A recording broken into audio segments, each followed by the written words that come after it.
Pessoal, então hoje eu queria discutir com vocês o assunto de laser cooling,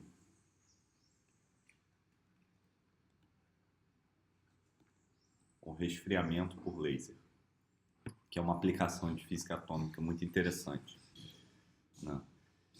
Então a ideia básica é que a gente vai ter uma nuvem de átomos. Tipicamente esses caras aqui estão em número grande, mas não tão grande, então o número de átomos vai ser da ordem de, tipicamente, 10 a 5, que é 100 mil átomos. Depende do experimento, claro. E a ideia é mandar lasers em várias direções.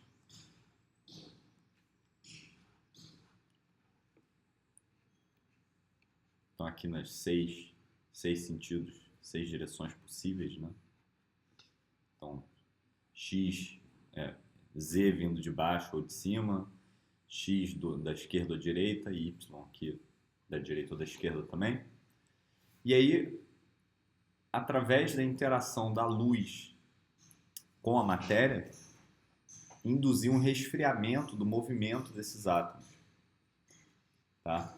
Então a gente supõe que eles estão aprisionados num potencial confinante, depois a gente pode estudar como fazer isso. Mas a ideia é resfriar esses átomos, certo? Então essas coisas começaram com Arthur Ashkin,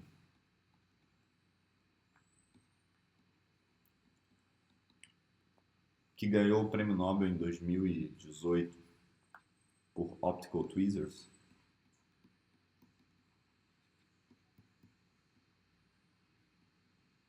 Então ele foi um dos pioneiros dessas técnicas que a gente vai discutir hoje, né? Ele trabalhava nesse laboratório no Bell Labs, que era muito famoso nos anos 60 e 70 por inovação tecnológica, né? Se não me engano, até o transistor foi desenvolvido lá. Outra pessoa importante que trabalhava com o Arthur Ashkin nessa época foi o Steven Chu, que também ganhou o prêmio Nobel por técnicas de laser cooling, mas antes do Ashkin. William Phillips e Claude Cohen-Tannoud, que vocês devem conhecer pelo livro de mecânica quântica, que é muito famoso, o livro do Cohen, e o Cohen-Tannoud, né, que ganhou o prêmio Nobel por laser cooling também. E hoje em dia, as pessoas desenvolvem tecnologia de laser cooling para resfriar moléculas, né? Então, o nome-chave nessa área é o da Deborah Jean, que é essa cientista do Gila, Colorado. Gila é um laboratório de física atômica e átomos frios muito famoso, né? E ela é pioneira do resfriamento usando laser cooling e outras técnicas, né, de moléculas. Então tem essa área de ultra cold molecules e ultra cold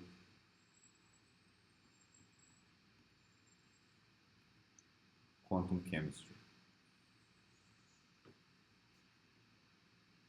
que é você estudar reações entre moléculas a temperaturas ultra frias. Tem uma pesquisadora de Harvard chamada Kang-Kuen Lee, que também está muito ativa nessa área, né? Então, as pessoas começaram... É interessante notar que o Ashkin começou com optical tweezers para microesferas, né, e nanosferas, entre nano e micro em tamanho, né? E esses caras aqui aplicaram isso para átomos que têm tamanho da ordem de Angstrom. Então é interessante, começou grande e agora está aumentando, né, para o tamanho de moléculas, que ainda é no tamanho de angstroms, a nanômetros, mas, enfim, é interessante ver esse contraste. Né? Outra aplicação de laser cooling que as pessoas estudam hoje é nessa área de optical lattices.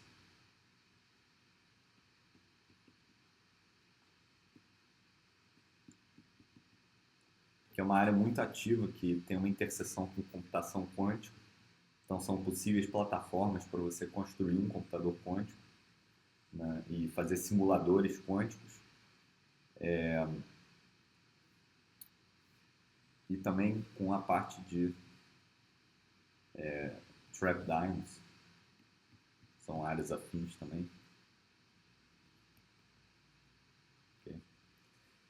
E as pessoas podem usar isso para estudar uma série de fenômenos de matéria condensada.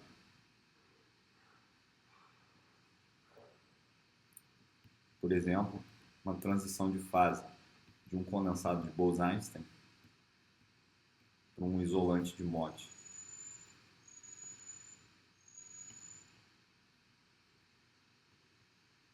Então, aqueles de vocês que se interessam por matéria condensada já devem ter ouvido isso.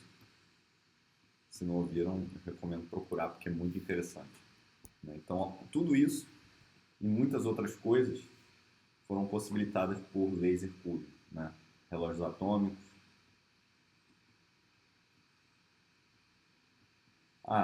Claro, eu esqueci de falar.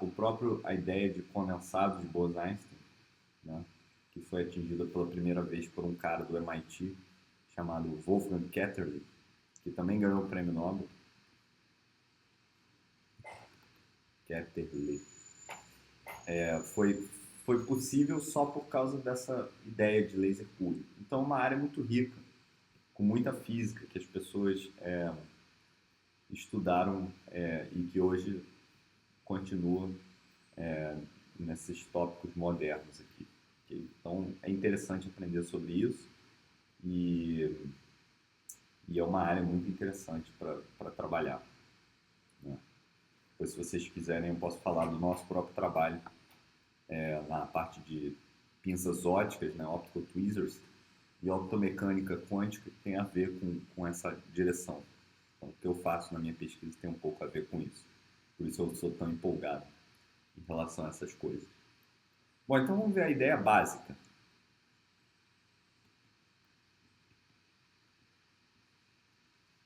Então, a ideia básica é que a luz carrega momento.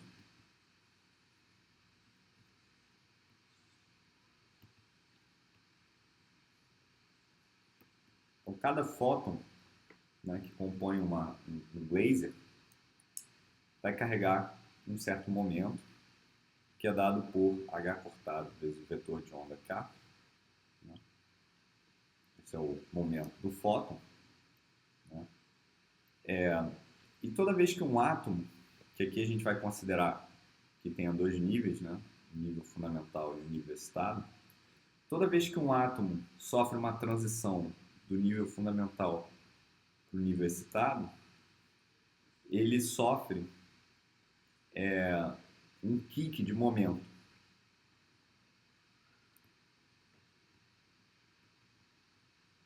Okay? Devido a esse momento h cortado k do fóton. Okay? Então, quanto de momento que ele vai variar quando ele absorver um fóton? A variação de momento dele, por conservação de momento, é a massa do átomo vezes a variação de velocidade, e isso tem que ser igual a h cortado k, que é o momento do nosso fóton. Então, a ideia básica é essa, né? É que a gente vai usar a luz para induzir uma mudança de momento, consequentemente uma força no átomo. Outra ideia básica é que todo átomo sofre fluorescência. Emissão espontânea, né? A gente já viu isso, passou um bom tempo discutindo emissão espontânea. Ok? E quando um átomo emite espontaneamente, está aqui o meu átomo, a gente já viu que a emissão espontânea pode acontecer em qualquer direção.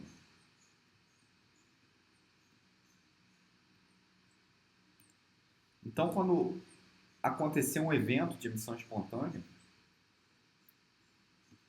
o átomo ele vai sofrer um ricochete numa direção aleatória.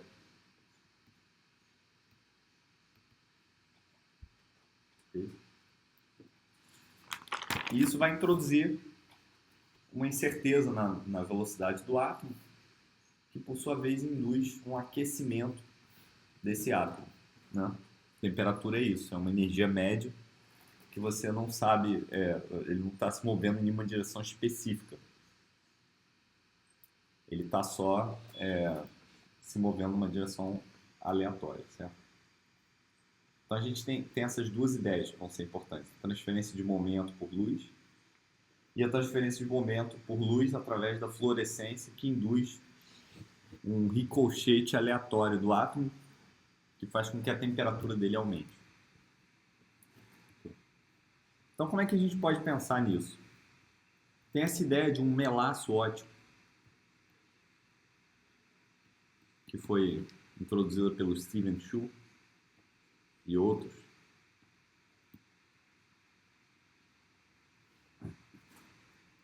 E a ideia é ter a nossa nuvem atômica aqui, com vários átomos, e que nem eu desenhei ali em cima, a gente vai ter 6 lasers contra-propagantes nas direções Z, Y e X. Okay? E esses lasers eles vão estar desviados para o vermelho em relação à transição atômica.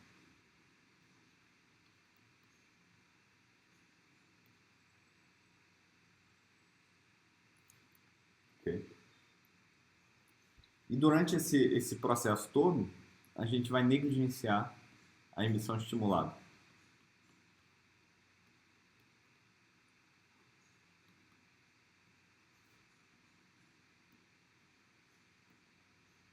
Então a gente viu que a transição, né, a taxa de transição do estado excitado para o estado fundamental era proporcional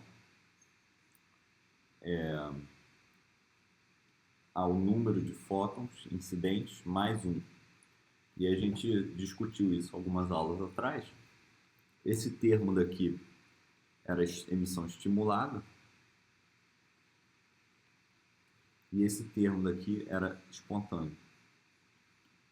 Então, negligenciar a emissão estimulada é equivalente a falar que o número de fótons nesse laser que pode fazer essa transição é tão baixo que isso daqui importa muito mais do que esse outro termo, esse primeiro termo aqui. Okay? E a gente vai fazer uma outra aproximação que a gente vai considerar que os lasers incidem por um tempo t, tal, um tempo tal que, na média, cada átomo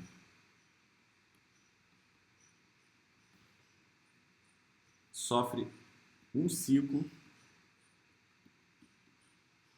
de absorção e emissão. Okay?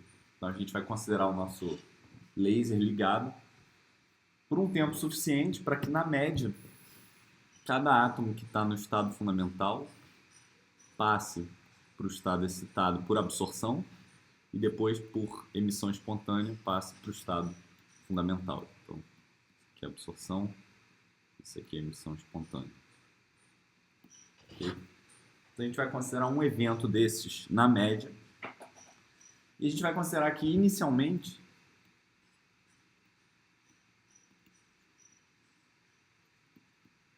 a temperatura da nuvem é 0. Por quê? Porque com isso a gente vai conseguir ver qual que é o limite de temperatura que a gente consegue chegar com uma técnica dessas. Então esse é o primeiro passo. Okay? porque tem esse aquecimento devido à emissão espontânea, devido à emissão aleatória de fótons em direções aleatórias. A gente vai calcular qual é a temperatura de equilíbrio desse aquecimento aleatório.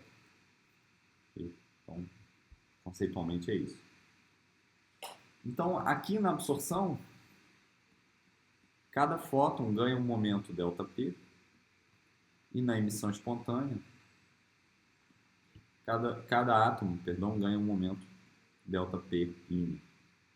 Então, a energia média nesse ciclo aqui que o átomo vai ter, ela é dada por valor médio de ΔP mais ΔP' ao quadrado, divididos por 2m. Isso daqui é igual, em média, a H cortado K, né? K ao quadrado, só que eu posso escrever isso como ômega ao quadrado sobre mc ao quadrado. Então, estou falando que cada cara desse aqui é H cortado K, né? E eu estou usando que K é igual em módulo a ômega sobre C. Okay? Além do que, eu posso usar que ΔP, produto escalar ΔP' médio, 2 vezes isso, é aproximadamente zero. E isso eu posso justificar pelo fato de que esse cara sempre tem uma direção aleatória. Porque ele é uma emissão espontânea.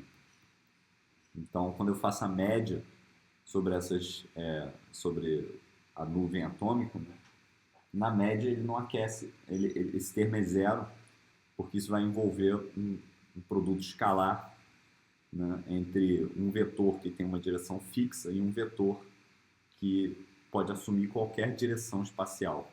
Então, em média, o overlap é zero, certo? Por simetria. Por outro lado, essa temperatura daqui também é igual a 2 vezes Kb vezes T-gama, onde T-gama é a temperatura devido a um ciclo de transição. Né? Por exemplo, uma emissão espontânea aqui. Né? Esse fator de 2 vem do fato de que você tem uma absorção e uma reemissão. Okay? Então, igualando essas duas expressões, a gente chega nessa expressão para T-gama. Vai ser da ordem de H cortado ao quadrado, ômega ao quadrado, divididos por 2 kBT vezes m c ao quadrado. Então, esse daqui é um limite que a gente vai chamar de limite de Ricochet.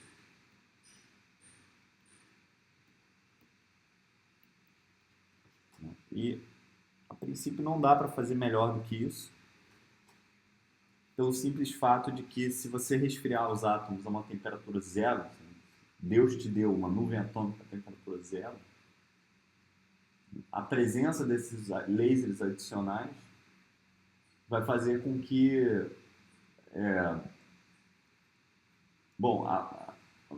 o ciclo, né, de interação desses lasers adicionais com esses átomos vai esquentar a nuvem atômica, e essa temperatura que ele vai estabilizar é dada por essa expressão aqui. Então a gente pode calcular, para ter uma ideia de números, né, de ordem de magnitude, para um átomo usado no laboratório. Sódio, na linha D1, é uma coisa específica de física atômica, que tem várias linhas, né? Os átomos têm vários níveis, a gente está considerando esse nível, não um nível específico. A gente tem que a transição, energia de transição, é da ordem de 2 elétron-volts, mc ao quadrado é da ordem de 23 vezes 10 a 9 eletronvolts. Estou dando esses números para vocês. De onde a gente tira que o T gama é da ordem de 1 microkelvin.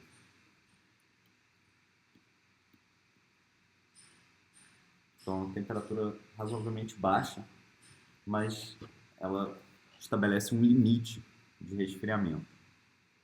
Okay? Mas isso a gente está considerando que esses átomos eles já começam a temperatura T igual a zero. Né? E aí a gente viu qual é o limite de temperatura de ricochete que a gente consegue atingir. Mas e se os átomos não tiverem uma temperatura zero?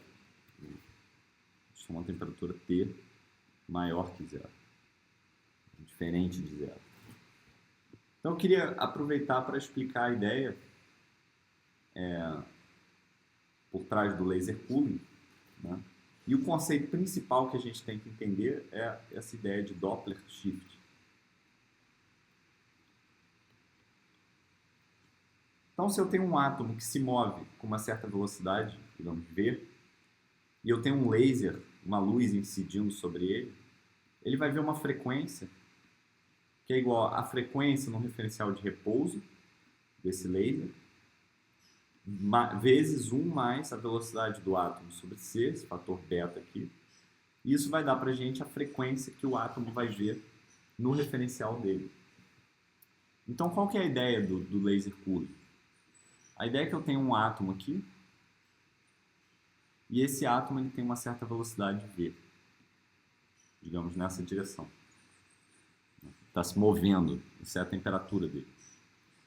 E aí, esse laser aqui, ele está ligeiramente desviado para o vermelho, né? A frequência desse laser é desviada para o vermelho, né? Significa dizer que a frequência do laser menos a frequência de transição dos átomos, né, no referencial de repouso, ela é dada por um pequeno detuning aqui, né, ou, na verdade, ela é menor, né, do que a frequência de ressonância dos átomos, então é menos um detuning, onde delta é um número positivo.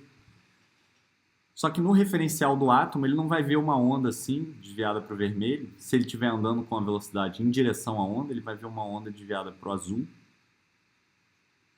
E a gente pode ajustar esse detuning para que, quando o átomo com uma certa velocidade encontra um fóton incidindo na direção contrária, ele vai absorver aquele fóton, né? E isso vai gerar uma força de ricochete na direção contrária ao movimento do átomo. Então essa é a ideia por trás de laser cooling, uma ideia muito simples, né? A gente controlar, usar o Doppler shift para induzir uma força no átomo que é dependente da velocidade.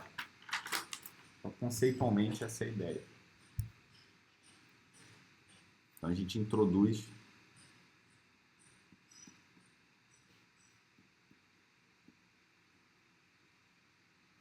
uma força dependente da velocidade. Okay. Claro que conforme a nuvem for resfriando,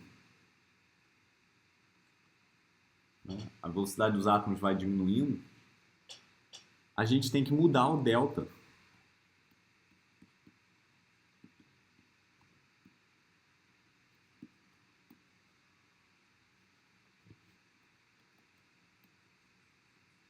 Porque conforme a velocidade dos átomos vai diminuindo, para você continuar acompanhando esse detuning, né, ajustado de forma correta, para que haja uma absorção quando o átomo estiver se movendo na direção da luz, a gente tem que acompanhar com o detuning, né? E geralmente as pessoas fazem isso introduzindo um chirp na frequência da luz. Okay. Então vamos ver qual que é a temperatura mínima, né, que a gente consegue chegar usando essa ideia de laser cúbico. Okay? Então, tem esse conceito de Doppler width, né? Largura de Doppler.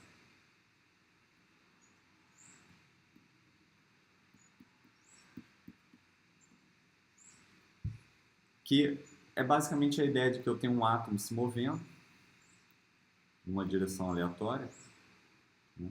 Está movendo erraticamente assim. E aí o que acontece é que o que era antes uma frequência de transição, agora vai ser outra por causa desse movimento aleatório, por causa do efeito Doppler. E se eu considerar uma distribuição de Boltzmann, uma distribuição termal,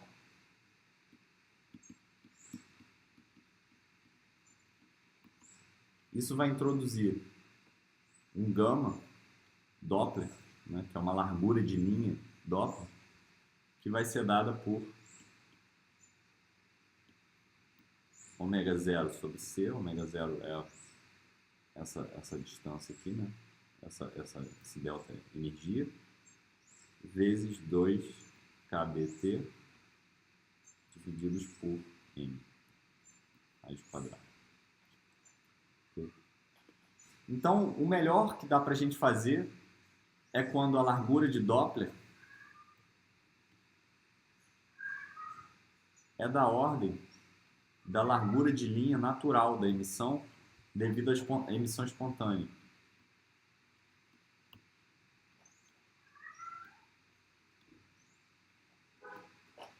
Quando chegar nessa hora, a gente não consegue mais resfriar. Então tem um limite aí. Então, quando eu igualar essas duas expressões, eu posso tirar a partir daqui uma temperatura, que eu vou chamar de T estrela, e essa temperatura é da ordem de gama 0 ao quadrado, vezes mc ao quadrado, divididos por 2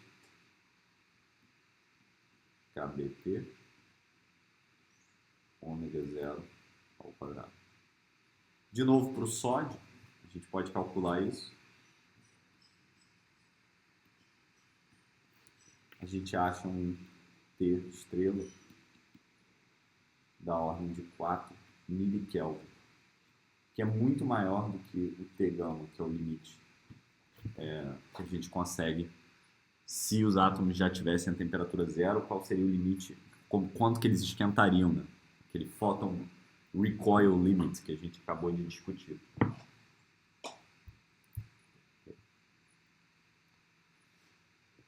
Então, o que acontece é que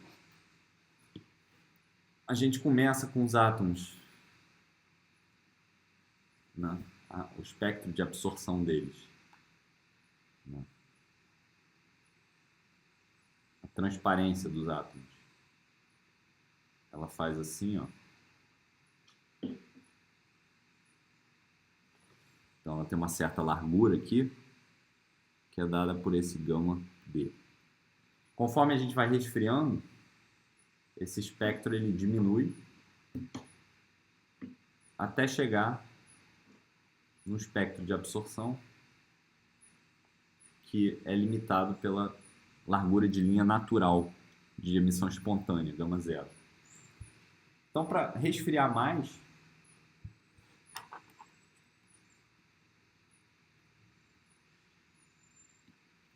a gente precisa que o detuning ômega 0 menos ômega seja da ordem, né, um pouco menor ou da ordem do que gama 0.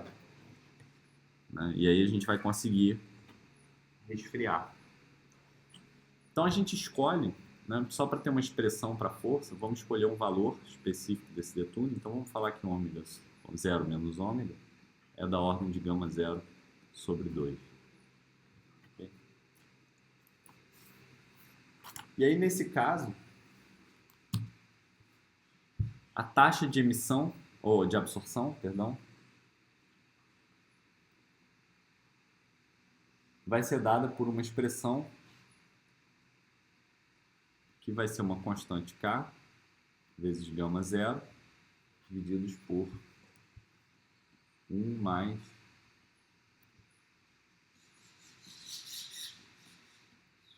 ou menos, perdão, 1 mais 2 ômega sobre gama zero, V sobre C. Então, esse aqui é o espectro de absorção, onde kappa é dado por D, o momento de polo ao quadrado, epsilon, o campo elétrico ao quadrado, sobre gama zero ao quadrado. Okay. Lembrando que kappa tem que ser muito menor do que 1 se a gente negligencia a emissão estimulada. Okay. Faltou um fator quadrado aqui. Isso vem daquela absorção lorentziana, né? Essencialmente. Okay? E a gente vai considerar agora, né, que a nossa nuvem atômica está aqui, e tem um laser incidindo aqui e um laser incidindo aqui. A gente tem duas taxas, uma R- e uma R+. Então, se o laser está vindo da direita, eu tenho o R+, e essa expressão. Se ele está vindo da esquerda, eu tenho o R- e é dado por uma expressão assim. Então, a transferência de momento, dependendo se o átomo absorve um fóton vindo da direita ou da esquerda, é dado por ΔP mais menos. Isso é mais menos H cortado ômega sobre C, né? H cortado K. Então, qual que é a força que esse átomo vai sentir? Então, a força média vai ser dada por transferência de momento vezes a taxa de absorção pela direita, mais a transferência de momento pela esquerda, vezes a taxa de absorção pela esquerda. E isso daqui, depois de um pouco de álgebra, a gente pode escrever, é dado por kappa, gama zero, H cortado ômega, divididos por C, que multiplica 1 sobre 1 mais beta ao quadrado, menos 1 sobre 1 mais 1 menos beta ao quadrado. Isso daqui, depois de um pouco de conta, a gente mostra que é igual a menos 4 kappa gama zero H cortado ômega divididos por C beta sobre beta quarta mais 4, onde beta é dado por 2 ômega sobre gama zero, estou definindo essa quantidade, V sobre C, uma espécie de fator beta de relatividade modificado. Certo? Então, beta depende da velocidade, e através dessa dependência, a força que o átomo sente também depende da velocidade. Então, essa é a força média, né? A gente acabou de calcular. E ela é dada por essa expressão aqui. Então, vamos ver como é que é o gráfico dessa força.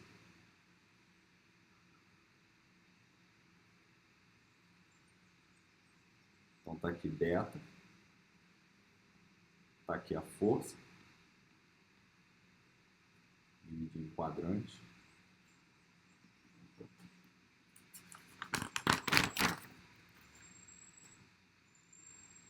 Isso vai ser uma coisa assim. Podem plotar no matemática. Aqui no meio, se vocês repararem, ela é uma força linear com coeficiente negativo. Então, essa força vai ser menos uma constante, chamando de G, vezes a velocidade. Então, essa é uma força que tira energia, né? Uma força de dumping. Então, se a minha nuvem atômica estiver presa num potencial harmônico, basicamente eu vou ter a força menos m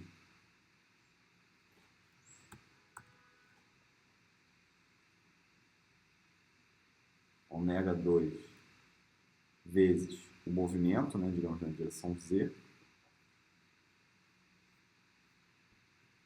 Okay?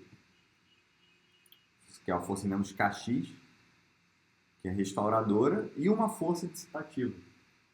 E a gente já sabe de mecânica clássica que um oscilador harmônico, uma força dissipativa, ele tende a perder energia, né? Então o movimento dele vai sofrendo dumping. Okay? Então essa é a ideia, gente, por trás do laser cooling, né? É você usar o Doppler shift, né? Fazer a luz sofrer um detuning, né, em relação à frequência de absorção natural dos átomos, para que quando eles se movimentem em direção ao feixe, eles vejam aquele feixe com um desvio para o azul, e aí aquilo ali vai ser absorvido, né, aquele fóton vai ser absorvido, e isso tira energia do campo eletromagnético, tira energia do átomo, né, e faz com que ele resfrie. Então essa é a ideia básica de laser cooling. E a gente estimou aqui a força dependente da velocidade, né, e mostrou que, bom, vocês podem fazer uma expansão de Taylor aqui no meio, né, e quando o beta for próximo de zero, né, a velocidade próxima de zero, a gente tem uma força de dumping que depende linearmente com a velocidade. Então eu queria deixar um último exercício com vocês.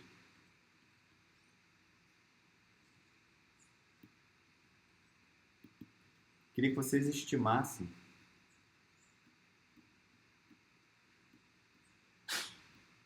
a ordem de magnitude da força F. Quanto que ela vale? Quanto que é Newton, é micronewton, é piconewton? Faz para o átomo de sódio, por exemplo. Vocês já sabem, nessa aula vocês já viram qual é a energia de transição, então vocês sabem a ordem de magnitude da energia do laser que tem que atuar. Né? B aqui, ó. Vocês têm a massa do átomo, vocês têm tudo. Então tentem estimar a ordem de magnitude dessa força e comparar com forças que vocês estão acostumados no dia a dia. E aí na quinta-feira a gente vai voltar e vai discutir esse exercício. Muito obrigado, pessoal.